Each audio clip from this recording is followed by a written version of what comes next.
Alright, had on the Mayans, and before I start here, the civilization started in the Yucatan Peninsula, and then they spread like southeast to places like Honduras and northwest into Mexico. Okay, los mayas dominaron la península de Yucatán en la cintura de siete. La civilización descenso en la cintura de 10.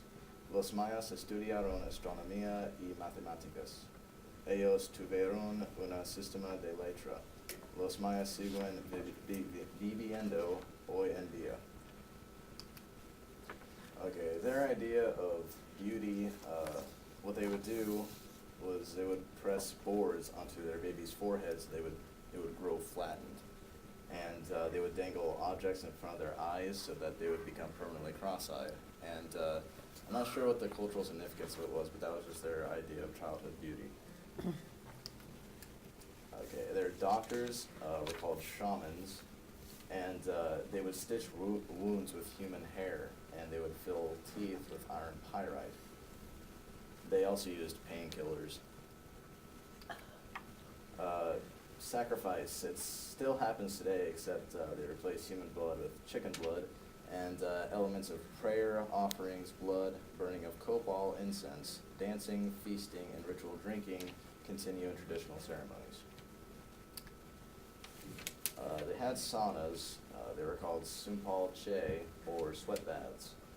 They were meant for the infirm and for women who just went through childbirth, and it wasn't uncommon for a Maya king to visit these daily. I didn't want to touch this subject, but it became unavoidable. And okay, it does not predict the end of the world in December of 2012. I'll explain that soon. It works in cycles or ages. So far, we're in the 4th one right now, and the 5th one starts on December 20th, 2012. So how we celebrate the new year is similar to how they celebrate these new ages, and the world doesn't end on every New Year's Eve.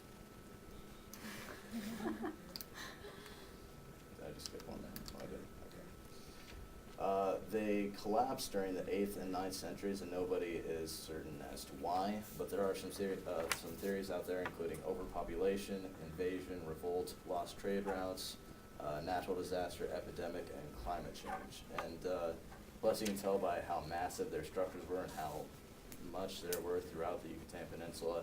It kind of seems like they built more than they had, the resources they had available. They just kept building and building, and eventually they didn't have anything left to build with.